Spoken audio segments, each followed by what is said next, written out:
Olá, seja bem-vindo a mais uma edição do Momento Coopera Podcast, o seu podcast, porque sim, ele é preparado para você que é cooperado e você que não é cooperado, porque a internet nos permite esse alcance além da área de atuação da cooperativa para inspirar você. Histórias de vida, histórias de carreira que merecem ser divididas. Fica com a gente porque a conversa de hoje está excelente, riquíssima. E riquíssima no sentido teórico também, porque a pessoa que está aqui na nossa mesa, eu já vou apresentar, ela tem uma bagagem de vida profissional, uma pessoa que lê muito e certamente tem muito a dividir com a gente em várias áreas. E comigo, dividindo o microfone em mais essa edição, o consultor da Coopera, Rogério Feller. Tudo bem, Feller?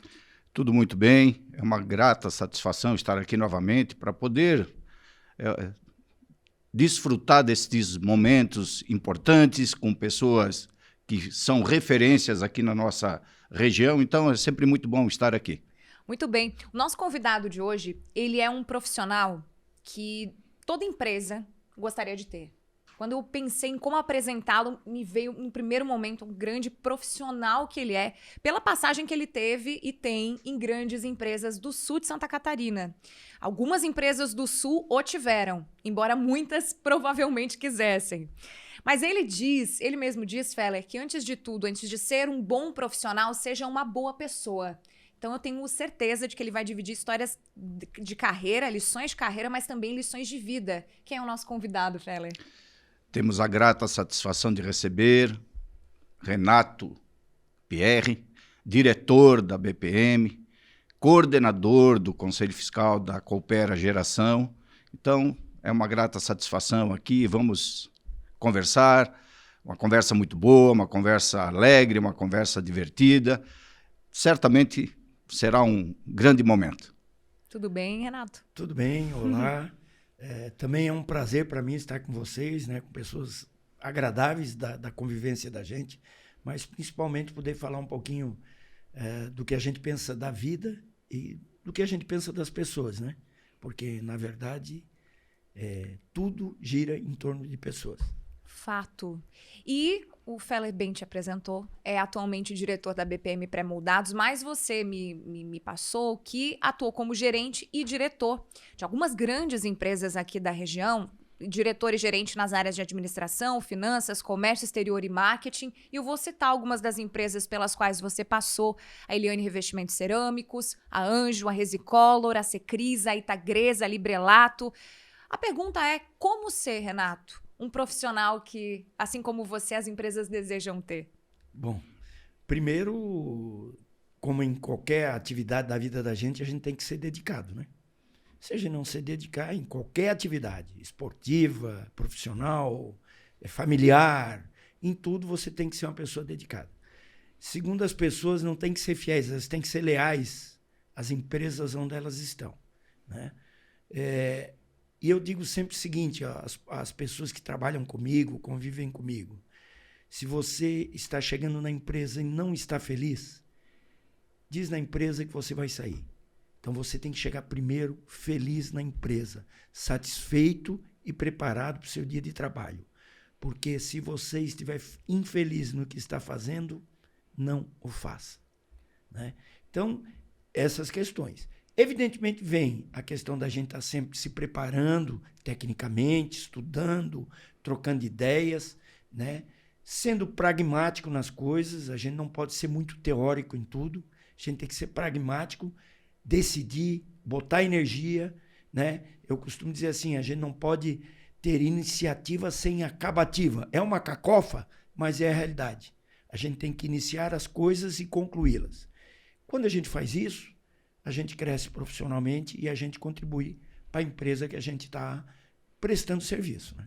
Mas, Renato, você falou uma coisa agora que me deixou curiosa e que suscita também uma outra pergunta sobre vida profissional. Você falou da felicidade, que você tem que chegar no trabalho sendo feliz ali. Poxa, terei 8 horas felizes aqui. Só que o nome happy hour, a hora feliz depois do trabalho, suscita que todas as 8 horas anteriores poderiam ter sido tristes. Como ser feliz no trabalho? Bom, primeiro você tem que gostar do que está fazendo, né? Se você não gosta do que está fazendo, não é aquilo que você tem que fazer. Você tem que procurar aquilo que você gosta. Evidentemente, a gente como pessoas Tem dia que estamos melhores, tem dia que estamos com alguma pulguinha atrás da orelha, mas nós passamos mais tempo da nossa vida na empresa do que com a família. A gente sai cedo de casa, fica até tarde, retorna para casa, convive 3, 4 horas, vai dormir ou vai fazer alguma coisa, quando não tem uma atividade extra, né? Então, se nós não estivermos felizes no ambiente que nós estamos, não faz sentido, né? Então, é nesse sentido. Com relação a happy hour, eu concordo contigo, eu não sei o que dizer, né? Porque eu normalmente chego na empresa muito feliz, converso com todo mundo, procuro visitar os departamentos da empresa, ver como as pessoas estão e ao chegar do dia, ao final do dia, eu vou fazer a minha atividade física, vou conviver, mas continuo feliz. Então, o happy hour realmente. Mas sempre foi assim? Ou Sempre. em algum momento você precisou usar... Porque o ponto que eu queria chegar é que hoje as pessoas podem ver e assistir isso e pensar assim, o Renato hoje está numa posição de diretor, ele tem essa possibilidade de desenvolver pessoas, ele faz hoje o que ele gosta. Mas e quando ele começou, será que em algum momento ele não se colocou na condição de fazer algo que ele não gostava de fazer para chegar no lugar onde ele está hoje? Olha, eu lembro, eu comecei a trabalhar muito jovem, com 11 anos, né? Então, o meu primeiro emprego era o tal do office boy ou estafeta. Eu estudava de manhã e trabalhava à tarde num escritório de contabilidade de um primo meu. Pegava a bicicletinha, fazia as voltas ao escritório e tirar nota fiscal para os clientes, entregar, etc, etc. Era feliz. Não me lembro de não estar fazendo algo que eu não gostasse. Evidentemente, depois fui crescendo, a minha primeira oportunidade numa grande empresa foi aos 14 anos na Secrisa, na primeira passagem minha por lá. E lá eu tive a felicidade de começar como arquivista, mas depois eu fui galgando dentro da empresa. E da contabilidade, que era essa parte de arquivo, eu passei para o RH da empresa, que na época se chamava Departamento de Pessoal. E ali comecei a lidar com pessoas. Então, ali eu já comecei a estar numa atividade que eu me dei bem, de relacionamento, etc. Então, não me lembro.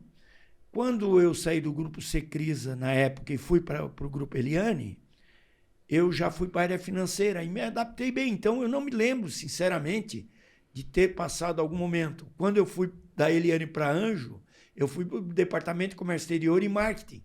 Marketing que eu sempre, nas empresas que tive um pé. Na Eliane, por exemplo, eu era presidente da associação, e nós cuidávamos para a empresa, e era uma indicação do presidente da empresa, não era uma escolha dos associados, era o presidente que dizia quem ia ser, e mesmo eu sendo um executivo da empresa, eu era presidente da associação. Então nós fazíamos lá colônia de férias para filhos funcionários, nós fazíamos vôlei de praia, a relação com o Criciúma Esporte Clube era feita através da gente. Então sempre tive essa ligação aí com a área de marketing, tanto que acabei num determinado momento, me pós-graduando em marketing, né? Então, eu não me lembro de ter passado em algum momento da minha vida profissional em alguma atividade que eu disse assim, não gosto disso, não. Fui me adaptando, fui me preparando e estudando para aquilo, né? Renato, você sempre foi tranquilo essa relação com pessoas, de gerenciar pessoas, de estar diretamente ligado aí com um grande número de profissionais? Como você mesmo disse, tem dia que a gente está bem, tem dia que a gente não está bem. E as pessoas, realmente, é isso, né? A gente é isso, tem emoções, enfim. Foi tranquilo lidar, está sendo tranquilo lidar com isso no dia a dia, na sua atividade, em todas as empresas que você passou, e, né, como foram citadas, todas elas grandes empresas, né, de referência aqui na nossa região. Então, essa relação com as pessoas sempre foi tranquila? Sempre foi, sempre foi. Eu imagino que seja uma coisa que a natureza dá, um dom que Deus nos dá, cada um tem as suas características, outros mais introspectivos, outros menos. Eu sempre tive essa facilidade de me comunicar e me relacionar. Mas, evidentemente, que à medida que tu vai crescendo, vai estudando, vai aprendendo e vai tendo oportunidades, né? Sempre lembrando que a gente tem que agradecer a cada dia as oportunidades que a gente vai tendo, que Deus nos dá, né? Isso vai também nos dando lições, né? Por exemplo, uma das maneiras, às vezes você chega na empresa e você vê que tem uma pessoa que não está bem. Qual é a primeira coisa que você tem que se perguntar? Você tem que exercer uma coisa que as pessoas às vezes confundem. Empatia com simpatia, que são coisas distintas. Empatia é você se colocar no lugar do outro e perguntar assim, o que está acontecendo com essa pessoa? Às vezes as pessoas dizem uma coisa para a gente e a gente não entende. Mas se a gente parar e pensar assim, mas por que ele está me dizendo isso? Será que eu disse alguma coisa errada? Será que eu fiz algo errado? Será que eu não entendi o que ele está me dizendo? Então, quando a gente faz isso, a gente começa a ser melhor no trato com as pessoas, né? Porque é muito fácil a gente dizer, essa pessoa é uma chata, essa pessoa... Mas será que por que a pessoa age daquela forma? Será que ela está num dia bom? Será que está num dia ruim? Evidentemente, a gente aí sim não simpatiza com todas as pessoas, ou seja, não sente uma ligação com todas as pessoas. Tem pessoas que a gente se dá mais, outras se dá menos. Porém, a gente tem que ir moldando no nosso dia a dia para mesmo aqueles com aquelas pessoas com quem a gente não simpatiza mais, a gente ter um tratamento humanitário, bacana, né, de apoio. É assim que vai. Mas assim, eu tive essa facilidade, porém o aprendizado e a convivência e os problemas que acontecem no dia a dia da gente e das pessoas vão nos ensinando. Nem sempre a gente acerta, né? A verdade é que muitas vezes a gente magoa as pessoas por não parar e exercer, né? Então, é isso que eu procurei praticar na vida, né? Mas o ensinamento e o conhecimento vai nos trazendo isso ao longo do tempo. Até porque, né, Renato, para que a gente vá feliz para o trabalho, é fundamental o relacionamento, né? Se você tem um relacionamento bom com todos os seus pares, com todos os seus colegas de trabalho, não importa qual a função que cada um exerce, eu exerço ali na sua atividade, assim na empresa, mas o relacionamento é fundamental, né? Como você bem disse, tem que haver um respeito mútuo entre os colaboradores, entre áreas, para que realmente as coisas fluam da melhor maneira possível e um ambiente alegre, um ambiente positivo, uma energia positiva no ambiente de trabalho é fundamental. Fundamental. Aquilo que a Giovana no começo falou é uma frase que me ocorreu há muitos anos, eu pensando, eu disse, poxa, como é que a gente pode ser um bom profissional se a gente não é gente boa, né? Porque nós nascemos gente. Ninguém nasce profissional, a gente nasce gente. E o que forma a pessoa são as boas coisas do ser humano. Agora, eu posso estudar jornalismo, engenharia, administração, seja o que for. E, tecnicamente, eu receber o conhecimento. Mas se eu não for uma pessoa boa, eu não vou ser um bom profissional. Porque as nossas atitudes como humanos é que nos fazem tomar as decisões como profissionais.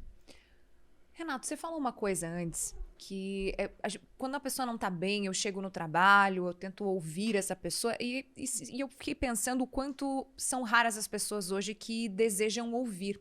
Todos nós queremos falar, expor o que a gente sabe, o que a gente conhece, mas e tem muito curso de oratória por aí, mas nunca vi nenhum curso de escutatória, quando na verdade talvez fosse justamente esse tipo de curso que muitas pessoas precisam no mercado. Você se considera um bom ouvinte? E para quem nos ouve não é um bom ouvinte, que dica que você daria? Bom, eu me considero um bom ouvinte porque eu sempre tive essa preocupação com o ambiente de trabalho, né? Porque se o ambiente é bom, eu sou vítima desse ambiente. Se ele é ruim, eu sou vítima desse ambiente. Isso é igual a gente fazer um projeto social para ajudar uma área de carência, né? Se não é pelo amor, pelo coração, né, pelo carinho, pelo menos por pragmatismo. Imagine que se o teu entorno é ruim, tu é vítima dele. Então, pelo menos seja pragmático, ajude para melhorar o seu entorno, né? Eu penso que a gente tem que fazer isso pelo carinho, pelo amor, pelo coração. Quando a gente exerce isso, de ouvir as pessoas, fica mais fácil de a gente ajudar a resolver os problemas e manter o ambiente equilibrado, né? Porque todos nós temos momentos muito ruins. Momentos ruins e momentos bons. Mas tem momentos que são muito ruins, tu não está muito bem. E às vezes o que tu precisa é só alguém que te bata nas costas e diga assim, tô aqui, precisa de alguma coisa? Às vezes não precisa nem ouvir. Só ao pessoa dizer isso pra gente, a gente já é jogado para cima. Fato. E já começa a refletir. Então, ao longo da vida eu aprendi isso e eu me considero sim um bom ouvinte. E procuro ser. Nem sempre a gente consegue, porque nós somos falhos, né? A gente procura dizer isso, né, Feller? Vamos lapidar nossa pedra bruta. Exatamente. Né? Todos os dias. Todos os dias a gente procura fazer isso com nossa mente, o nosso ser. Mas nem sempre a gente consegue, né? Tem dias que nós também não estamos bem. Mas, assim, isso nos ensina, e você ser um bom ouvinte é bom. Porque é melhor você ouvir alguém te relatar um problema do que você estar relatando um problema. Sim. Né? Então, e outra, quando você ouve alguém e percebe que conseguiu ajudar, isso te faz um bem danado. Plante o bem e colhe o bem. Nilson Oliva, um amigo nosso, sempre diz isso. Ele tem um projeto social desenvolvido numa turma que a gente participa juntos aí, e ele sempre diz isso: plante o bem e você colherá o bem. Isso é uma verdade em todos os segmentos da vida, seja profissional, seja pessoal ou qualquer outro. Eu falei antes de o que torna um profissional alguém que as empresas queiram, mas deixa eu perguntar o oposto agora. Seria até fácil concluir que seria o oposto exatamente da sua resposta anterior, mas talvez tenha alguma característica que não tenha sido dita. Vamos deixar claro. Que tipo de profissional não teria lugar no seu time? Primeiro, uma pessoa arrogante, porque a arrogância é que afasta as pessoas. Ninguém gosta de ser tratado de forma que as pessoas vejam você querendo se colocar como superior. Eu conheço pessoas que não pensam que são Deus, elas têm certeza que são. E essas pessoas, elas vão sendo isoladas naturalmente. São as chamadas espalha-bolo, porque quando elas chegam no local, as pessoas já saem. Porque a arrogância é uma coisa muito ruim. Então, a primeira característica que eu não gosto numa pessoa é a arrogância. E a gente está sempre ali a um fio de se tornar arrogante. Né? Então, a gente tem que também se municiar, se policiar, para não se tornar arrogante. O segundo é ser pretensioso, né? É achar que ninguém vai conseguir tomar ou ocupar o seu lugar, né? A gente não tem lugar garantido em lugar nenhum, nem na vida, nem no trabalho. A gente tem que sempre pensar em ter pessoas preparadas. Eu costumo usar, vamos falar um pouquinho de física. Na física tem uma força que se chama de empuxo.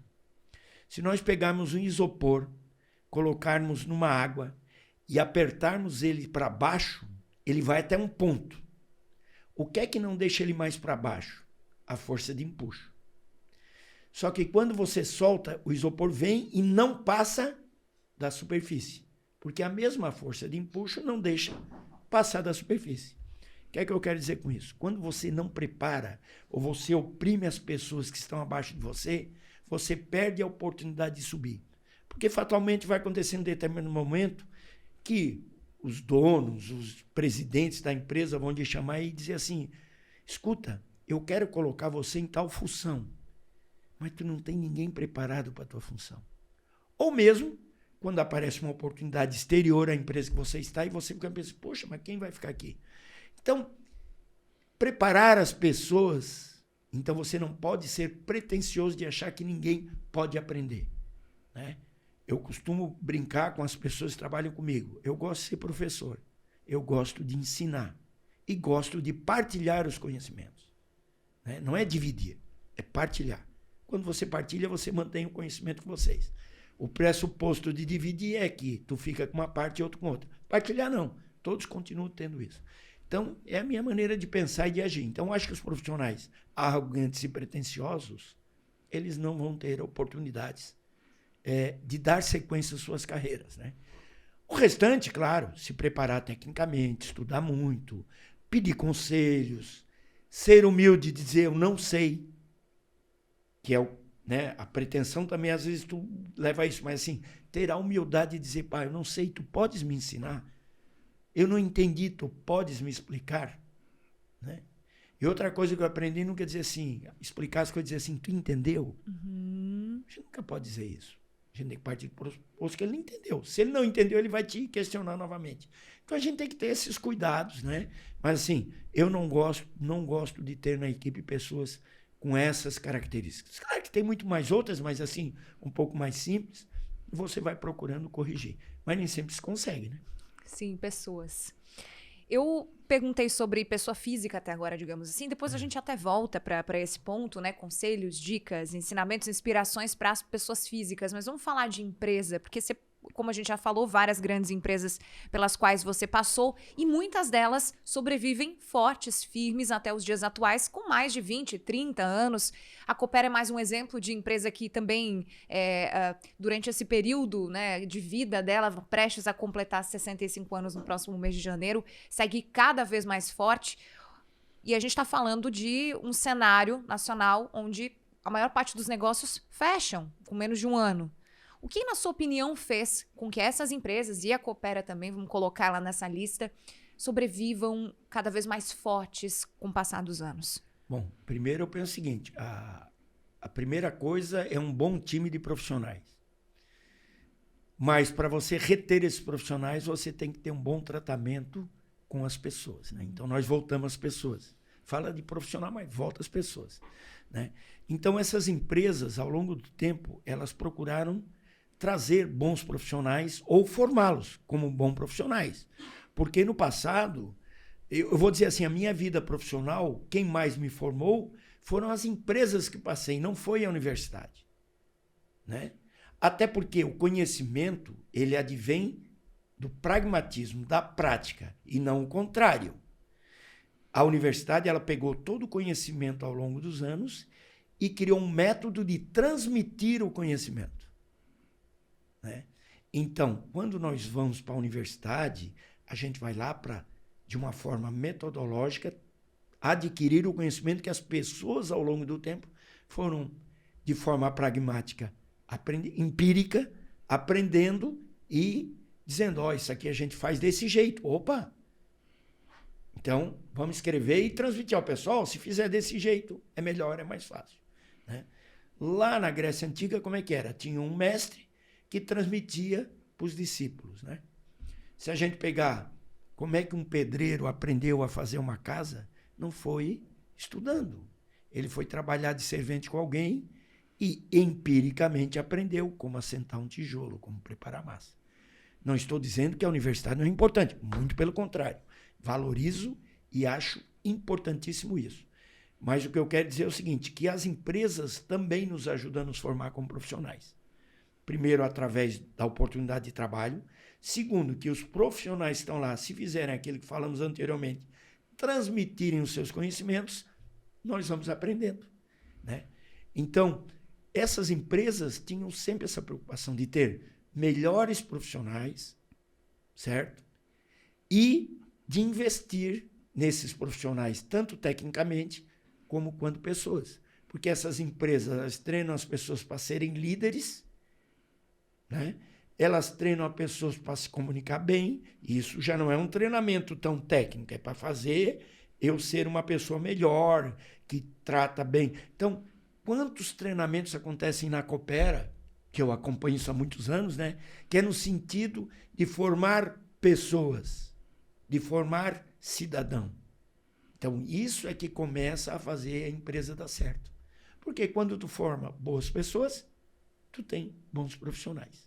Então, essas empresas mantiverem isso.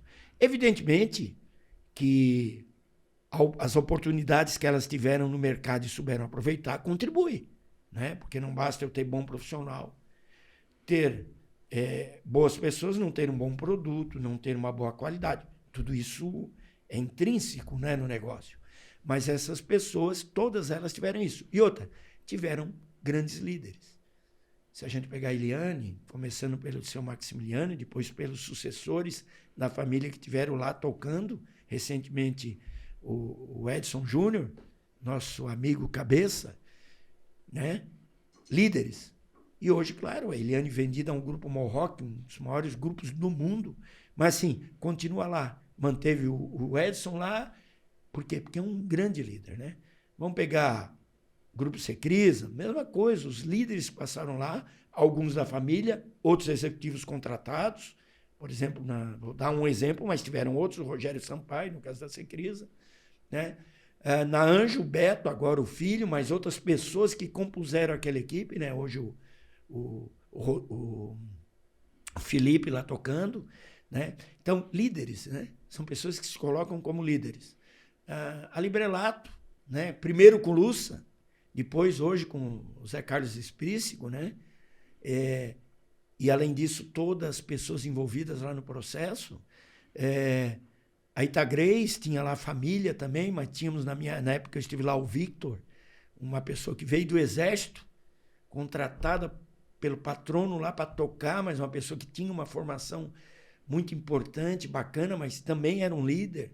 Estou citando alguns, né? Uhum. A Rezi Collor, na época o Moreno e o Jaime, na época esteve lá, hoje o Jaime, líderes, né?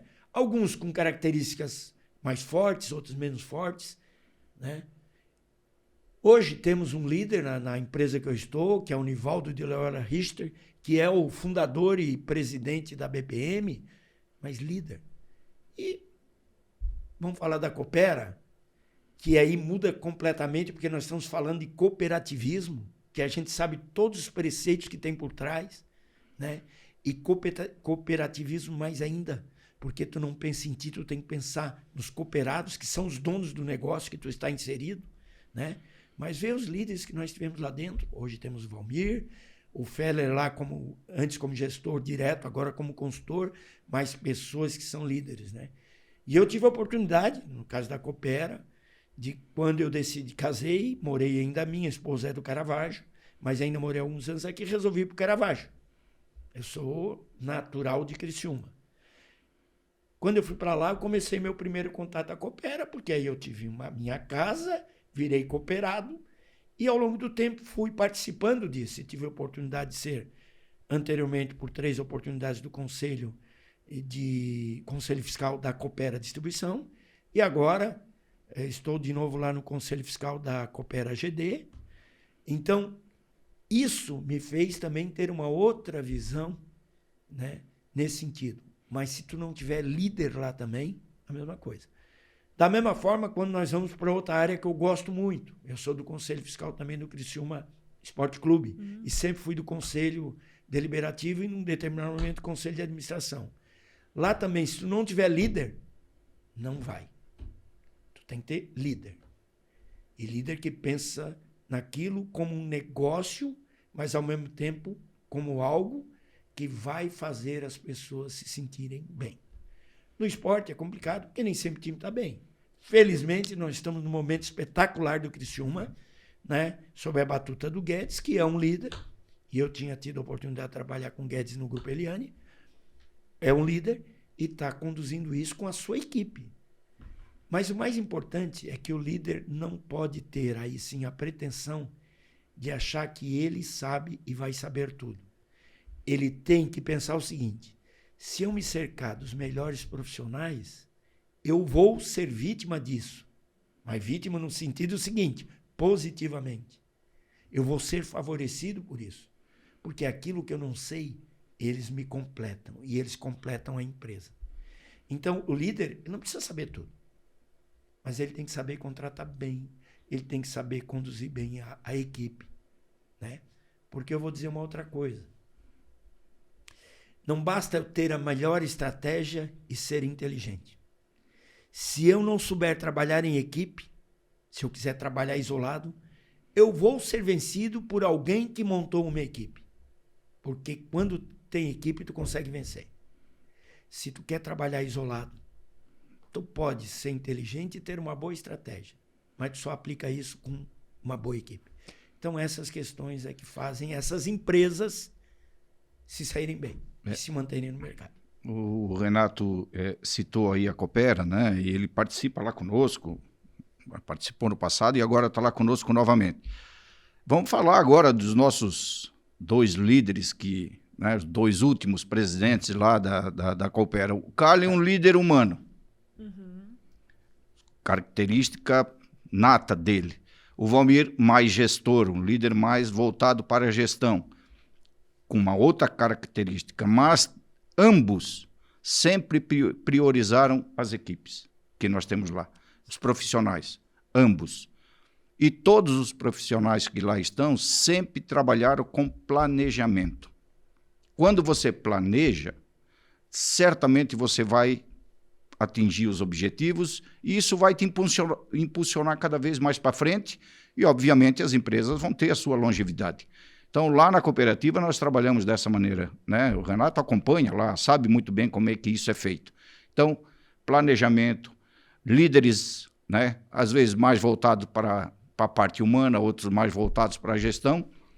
Cada um com a sua característica, o resultado, ele certamente vai aparecer e vai proporcionar que se tenha uma trajetória mais segura e mais longa, e é isso que as empresas estão fazendo, né? As empresas hoje de grande porte, as empresas que pensam para o futuro, estão fazendo. Porque não há outro caminho a não ser equipe, treinamento de pessoas e ter as pessoas comprometidas com o seu negócio. Isso vai fazer toda a diferença. Perfeito. As empresas têm que sempre pensar que a primeira meta delas se chama perenidade. Perenidade é durar para sempre. Como é que tu faz isso? Porque um líder vai morrer um dia, o fundador vai morrer, o filho vai morrer, um neto vai morrer. Ou, quando uma empresa já é totalmente profissionalizada, vão mudar, as pessoas vão mudar. Como é que tu faz isso? Preparando a empresa para ser perene, com grupo, com equipe, né? E sempre que tu tem um líder, ele preparando outras pessoas para sucederem ele. Aí tu consegue. E essas empresas foram fazendo. Umas com mais, vamos dizer, mais efetividade, outras com um pouco menos, mas vai corrigindo a trajetória ao longo do tempo, né? E, como o Feller falou, as pessoas não são iguais e têm características diferentes. E na empresa tu tem que aproveitar justamente essas diferenças para transformar num todo e numa equidade. Olha, a gente está tendo uma aula de MBA quase aqui com relação a empresas perenes e a gestão de times. Lições valiosíssimas aqui do olhar para o time, da preparação de equipes, de valorização de pessoas, de líderes. Você citou vários líderes aqui e no final, estou ligando alguns pontos agora de tudo que foi dito, você citou vários nomes e no final o que uniu todos eles em termos de ponto comum foi se cercar de bons outros líderes, de sublíderes de times, enfim, boas pessoas que pudessem dar sequência, que pudessem fazer frente aos negócios. Feller citou também a importância de ter esse time orientado para os objetivos planejados, o planejamento contínuo. Então, vários pontos aqui, e talvez você que esteja nos acompanhando saiba de tudo isso, mas você vê 2 grandes líderes, pessoas com a experiência que o Renato e o Feller têm falando isso, só reafirma e ajuda a sedimentar conhecimento e também reavivar alguns conceitos que a gente lembrava e tinham esquecido, e o melhor, trazendo isso para a prática, para a vida de empresas que estão aí para provar que tudo isso é verdade. Mas você falou da Coopera, eu ia deixar isso para o fim, mas vou trazer isso agora, já que a bola ficou quicando. Você está à frente hoje como coordenador do Conselho Fiscal da cooperativa. E aí tem a oportunidade de não só como cooperado, por viver no Caravaggio, por também ser diretor de uma empresa que está na área de atuação da Coopera, você tem a oportunidade de enxergar a cooperativa pelo lado de dentro, com outros olhos, como você mesmo disse. O que você vê hoje da Coopera, em termos de trabalho, de condução de trabalho, que antes não via como cooperado? Lá no começo, quando eu me associei, eu comecei aos poucos ir participando. Tu não via... Claro que nós temos que analisar a evolução do mundo corporativo. Há 30 anos atrás, todas as empresas se comportavam de um jeito. A comunicação era diferente, as informações eram postas de outra maneira. A evolução foi fazendo com que as próprias corporações começassem a mostrar para aqueles que estão consigo os seus números, os seus objetivos, as suas metas, os seus planejamentos, né? Que planejamento, empresa sem planejamento não vai. O Feller cobertíssimo de razão. A Coopera também passou por isso, porque quando ela começou lá de um jeito, depois ela tinha 2 setores, depois ela migrou, depois ela diminuiu naquele momento se dividiram, uma parte agropecuária com a parte de infraestrutura, e depois eu tive a oportunidade de acompanhar e coordenar o grupo que fez a cisão, à época, onde foi criada a GD, eu participei disso, tive a felicidade de estar no grupo que conduziu isso, eu que fui o relator lá no dia da Assembleia para aprovar. Então, isso me fez 2 coisas. Primeiro, conhecer a Coopera por dentro, entender a Coopera como um todo.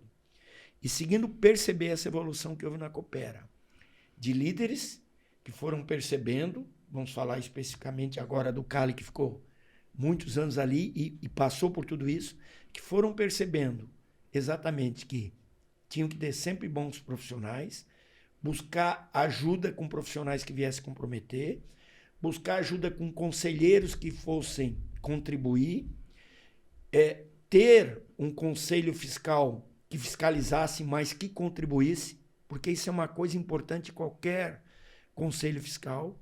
A visão dele tem que ser crítica, analítica, mas também tem que ser dizer assim, como é que eu vou contribuir para isso melhorar? Dar sugestões construtivas e positivas. Porque é muito fácil o conselheiro fiscal botar um parecer e dizer não aprovo isso, não concordo com aquilo.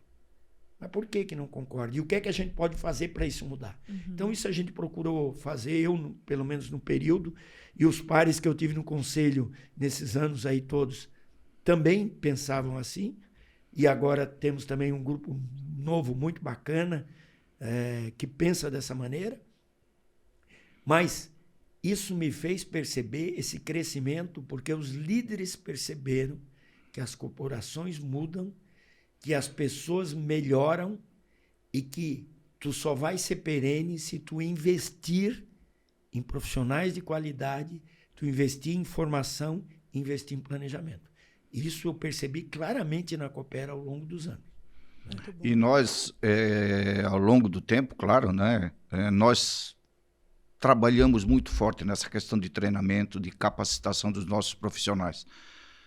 Nós temos o Sescope, que é um órgão do cooperativismo, que auxilia em muito, né? Trabalha muito forte isso, proporciona para os profissionais fazerem curso dos mais diversos segmentos e de suas funções. Então, com a criação do Sescope, porque ele não é tão antigo assim, o Sescope, né? O Serviço Nacional da Aprendizagem, do Aprendizado, que é o Sescope, ele foi criado não faz muito tempo. Mas a partir do momento que ele foi criado e as cooperativas souberam utilizar desses recursos para aplicar na capacitação dos seus colaboradores, as cooperativas se transformaram. Uhum. Cooperativas de todos os ramos, não só a infraestrutura, mas a de crédito, a do agro, a do transporte, a da saúde, todas se transformaram, porque todas usaram e estão usando desse recurso, né? Então, nós não perdemos tempo. Quando tivemos acesso a esses recursos do Sescope, espera aí, vem para cá porque nós precisamos. Inclusive o treinamento dos conselheiros, tanto do administrativos quanto do Conselho Fiscal. Exatamente. Nós passamos por treinamentos e para ser do Conselho tem que passar por esses treinamentos, porque aí você tem, primeiro, a visão da histórica do que é cooperativa, como ela nasceu, o que passou. Segundo, quais as normas que a regem. E terceiro, qual é o comportamento que tu tem que ter para contribuir para a cooperação. Perfeito. Né? Então, isso é importante sim, Fé. Os recursos do Sescope são fundamentais. E tem cooperativas ainda que a gente vê que não estão ainda utilizando dessa ferramenta importantíssima, né? Que é o Sescope. A OSESC, que é a Organização das Cooperativas do Estado, tem forçado isso, mas ainda tem pessoas que estão naquela mesmice ainda, cooperativas pequenas que ainda não se aperfeiçoaram, né? Então, que não deram um olhar especial para o princípio da educação, formação e informação, que é um princípio, um dos 7 do cooperativismo e que precisa estar no DNA da instituição. Exatamente. Muito bom. Bom, a gente falou de Coopera. Tem o Integra Coopera também, né, Renato? Conhece? Claro. No centro de Forquilinha. Tenho acompanhado bastante. Muito importante essa questão de descentralizar do ponto de vista de levar para as outras comunidades, né? Porque, como em tudo na vida, sempre tem o ciúme, né? E quem está lá no Caravaggio tem ciúme, porque a sede da Integra Coopera é na Forquilinha. É natural que fosse lá está a sede. Mas todo mundo fica aquele, por que aqui não? Nós também contribuímos, né? Então, eu acho que isso foi uma atitude muito bacana, importante, levar isso para as comunidades, né? Para preparar as pessoas também para as suas vidas, né? Não só profissionalmente, como se prepara lá, mas também para dar uma oportunidade para todos. Renato, o Integra tem 2 anos. Sim. Nós começamos de uma maneira e deu tão certo, por que não expandir? Perfeito. Né? E é o que a gente está fazendo. Aos poucos, o Integra, com certeza, estará nas comunidades. Nós vamos trabalhar isso. Né? E eu acho que isso é fundamental, porque vamos falar um pouquinho de cooperativismo. O cooperativismo lá tem seus 2 pinheiros, né? O pinheiro econômico e o pinheiro social. O pinheiro econômico da Coopera está muito bem, com o trabalho dos profissionais que lá estão, né? Com os diretores que contribuem bastante. Vamos trabalhar o social. E o Integra foi idealizado exatamente para isso. Vamos fortalecer o social. Né? E o nosso presidente, o Valmir, os nossos conselheiros, têm dado muita ênfase nessa questão de trabalhar o social. E nós temos uma equipe formidável lá no nosso social, né? Profissionais, que elas brilham os olhos delas quando elas disseminam os projetos todos que nós fizemos, que temos lá no Integra. Então, foi uma tacada de mestre, vou dizer, essa questão de trabalhar o Integra Coopera. Quantas cooperativas que nos visitam para ver exatamente o que nós estamos fazendo. Perfeito, a ideia é fantástica e tem que ir amadurecendo e tem que ter uma sequência de crescimento, está perfeito. Eu acho que o planejamento foi feito fantástico. Eu fico muito satisfeito, né, de ver a cooperativa da qual eu sou cooperado, porque eu tenho a oportunidade de participar no conselho, fazer essas coisas. Isso orgulha, sem falar em outras coisas, né? Mas a questão do retorno para o cooperado nem sempre é financeira. As pessoas, às vezes, quando pensam em retorno, pensam em dinheiro. E a mesma coisa se replica nas empresas, já que tu me perguntou. Essas empresas, elas pagam o seu salário. O salário é importante, não tem dúvida, né? A gente gosta de ganhar para poder investir nas coisas que a gente gosta? Claro que gosta. Mas, às vezes, o tapa nas costas é que deixa a pessoa mais feliz e satisfeita. Às vezes, é como fizemos agora no final de semana, através da associação da BPM, a festa junina, com os filhos, com as esposas, com os esposos, com os namorados e namoradas. Vão lá, vão se divertir, vão a caráter, vão tomar um quentão, vão comer uma pipoca, vão dançar uma quadrilha, mas estão lá confraternizando, é mais importante. Então, às vezes, essas ações, que é o caso da Integra Coopera, eles contribuem muito mais para o bem-estar e para as pessoas estarem satisfeitas de participar daquilo, do que o dinheiro que possa vir lá num desconto da fatura. Né? Nós falamos de uma empresa sua, que é a Coopera, empresa sua que você que acompanha, você que é cooperado, uma empresa da comunidade, mas agora a gente vai falar da sua outra empresa, que é a BPM, já que você citou aqui a festa junina, a festa julina dos funcionários. Vamos falar um pouquinho sobre ela, porque explica, em primeiro lugar, Renato, para quem já ouviu falar sobre a BPM, mas não sabe primeiro o que a BPM faz. Quando a gente vê BPM pré-moldados, mas o que é um pré-moldado? Perfeito. É muito comum haver confusão nisso, porque quando a gente fala em pré-moldado, a gente pensa naquele postezinho de varal ou naqueles postezinhos mesmo de energia menores, mas não, pré-moldado, e a gente pode também chamar de pré-fabricado, que é, na verdade, como surgiu essa técnica ou tecnologia, partiu do seguinte pressuposto. A gente já viu muitas vezes construir um prédio, uma casa, onde você vai lá, se bota, vamos chamar uma madeirame, caixaria, coloca o aço, despeja o concreto. E você faz uma viga ou um pilar. Então você está moldando ali, no local. Inicialmente, como é que se passou a fazer? Bom, para ser mais rápido, nós vamos montar a caixaria aqui, monta o pilar, monta a viga, concreta, deixa secar, curou, você vai lá e vai montando. Por isso começou a chamar de pré-moldado, porque ele era moldado antes de estar sendo construído. E a evolução foi pré-fabricado, mas por nomenclatura continua se chamando tudo de pré-moldado. Você montou uma indústria onde você tem formas preparadas que mudam de posição e tal, e você pré-fabrica uma obra inteira. Então você bota em caminhões, leva para um canteiro de obras e através de gruas, guindastes, você monta essa estrutura, como um Lego fosse, né? Só que tudo isso, evidentemente, requer muita engenharia, porque nós estamos falando de produzir obras onde quem vai estar ali? Pessoas, vidas. Então tem uma responsabilidade muito grande. A BPM, ela nasceu há 35 anos, vamos fazer em novembro de 36. Você teve a oportunidade de ser a nossa mestre de cerimônias lá na nossa festa de 35 anos. Através do senhor Nivaldo de Loyola Richter, que é casado com a dona Cíntia Brandão, filha do seu Ayrton Brandão, que era um construtor, um dos primeiros grandes construtores e visionários que Criciúma teve, outro grande líder que Criciúma teve.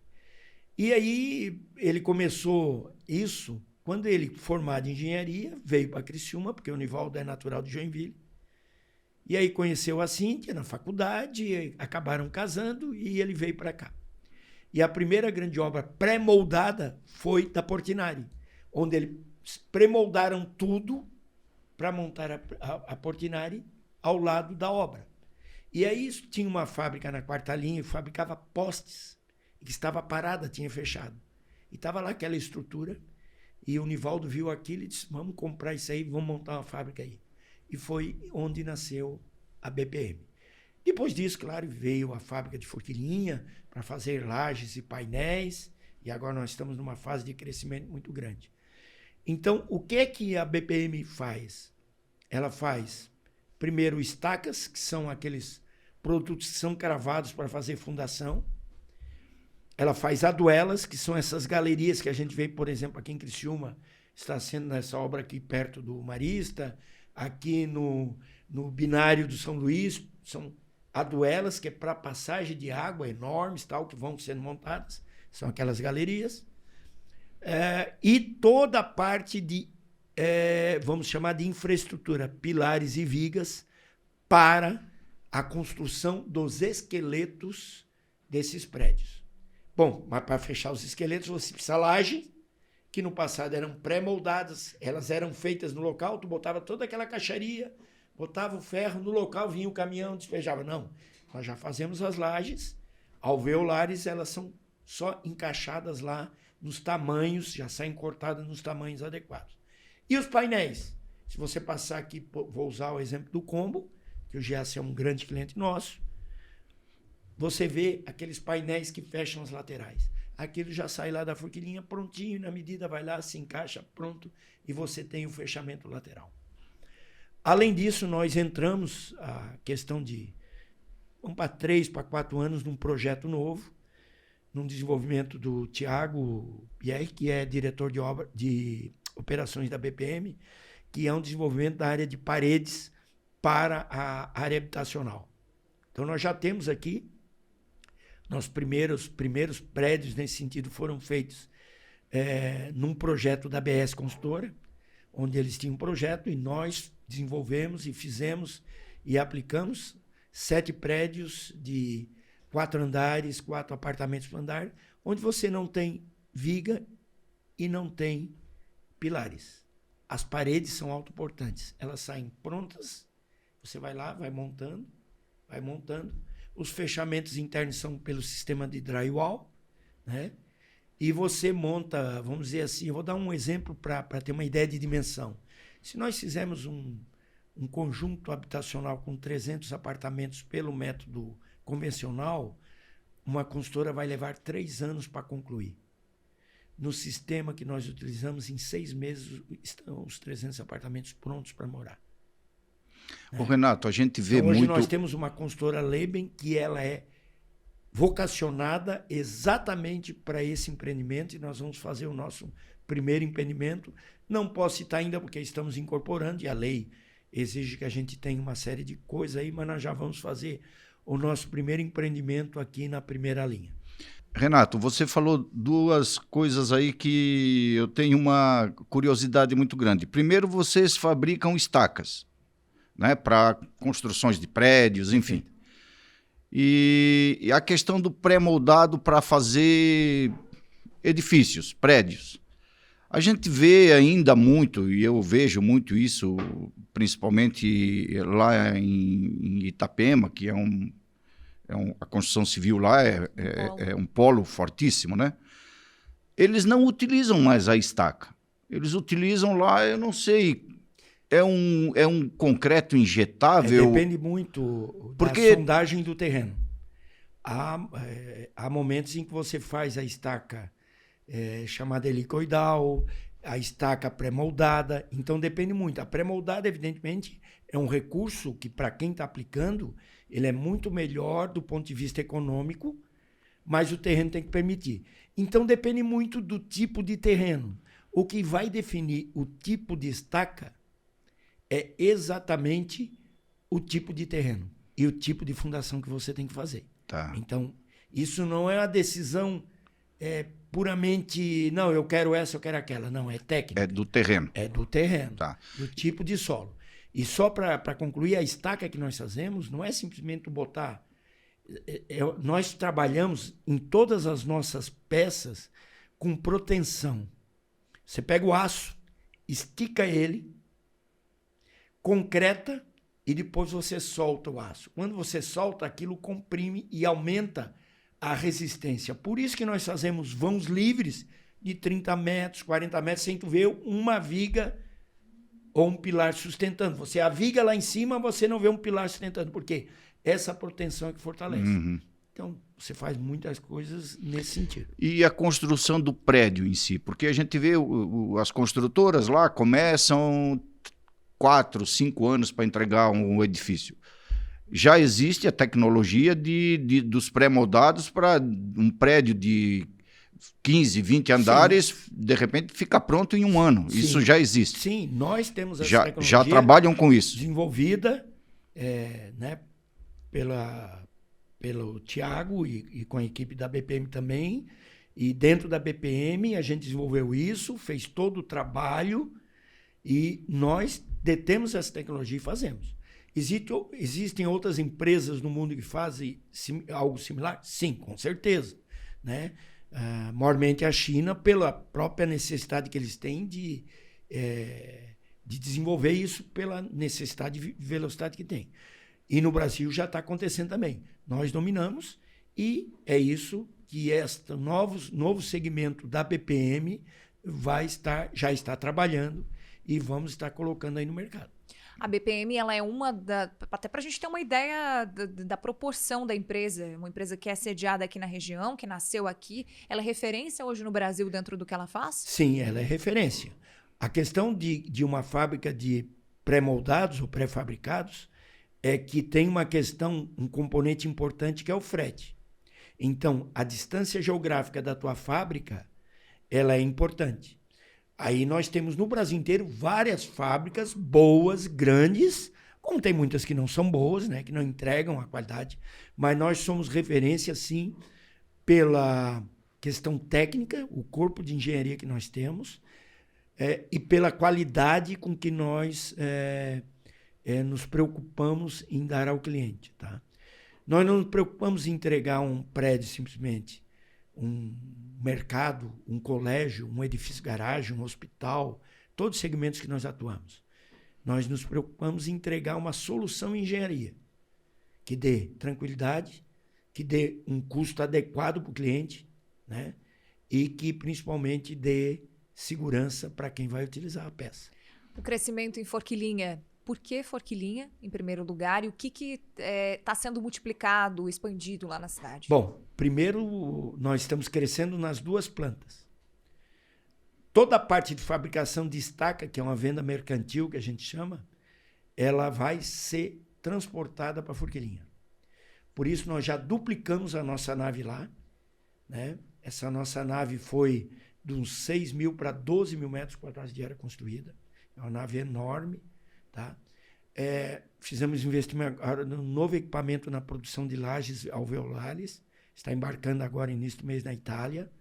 Nosso equipamento, nós já somos a fábrica mais moderna da América nesse tipo de produção, mas agora vai ficar mais ainda, que estamos trazendo equipamento que vai agregar muito ao nosso produto. E então lá nós vamos duplicar tanto a produção na parte de lajes alveolares e paredes alveolares, painéis alveolares, quanto na produção de estaca. Então lá nós vamos ter um crescimento muito forte, que além de gerar emprego, vai gerar muito retorno de CMS no município de Forquilinha. Incrível. Nós temos um orgulho muito grande de poder estar dando essa contribuição lá. E além disso, voltamos e estamos participando de 2 projetos bacanas lá na Forquilinha, um do vôlei, né? E estamos também entrando naquele projeto do futebol, daquele casal me fugiu o nome do casal lá. Estamos entrando nesse projeto, já estamos contribuindo, porque nós acreditamos que onde nós estamos inseridos, nós temos que contribuir para a comunidade onde a gente está inserido. Ter a menor tarifa. Eu ia perguntar sobre a menor tarifa de energia, porque estão ampliando uma operação em Forquilinha que tem a menor tarifa de energia do Brasil. Isso é considerável? Claro que é importante, não tem dúvida. Mesmo que a nossa produção ela não seja o componente principal, não é a energia, mas ela também é um componente importante, evidentemente que isso contribui muito. A nossa única tristeza é que na 4ª linha nós não conseguimos ir para a Coopera porque a Celesc não deixa. Eu não Mas sabia. é o nosso sonho o nosso sonho, só. vamos dizer, de consumo é poder, se pudéssemos, ir à Coopera. Claro, tem as regras, tem as normas e a gente tem que respeitá-las, né? Nós somos, ante tudo, legalistas. Podemos não concordar da lei, mas se elas existem, vamos cumpri-las. Ô, Renato, BPM, nome de fantasia. Tem algum BPM, significado aí, não, as letras? Pré-moldados. Lá no início se dizia que o B era de Brandão pela questão do exemplo do seu Ayrton, né? Hoje nós deixamos esse nome porque ficou conhecido, é BPM. Mas hoje nós temos um grupo que a gente chama que é o Grupo Loyola Richter, que vem do seu Nivaldo de Loyola Richter. E nós estamos constituindo outras empresas. A Leben é uma consultora, e Leben é um nome alemão, que significa viver bem, morar bem, ter prazer onde estar. Então, todo esse conceito, que é uma palavra que ela é ampla, nós queremos transmitir naquele. Nós queremos que quem vai morar nos nossos empreendimentos viva e more bem. Porque não basta morar bem, você tem que viver bem, né? Então, é isso que a gente quer transmitir com esse nome. Estamos montando uma outra empresa num segmento de obras completas, né? Que vai abranger parte da BPM e outros materiais que nós não fazíamos nas obras e vamos fazê-las, né, para atender a um pedido de clientes. Então, nós estamos aí em ampla construção. Com esse movimento das estacas para Forquilinha, nós abrimos espaço para aumentar a nossa produção de soluções em construções na 4ª linha, além de que a fábrica de paredes para a parte habitacional é na 4ª linha, com equipamentos que nós importamos da Alemanha e outros que desenvolvemos internamente já no início, né? E muito obrigada a você que nos acompanhou até aqui. A gente volta a conversar, se ver no próximo podcast no Momento Coopera. Até breve.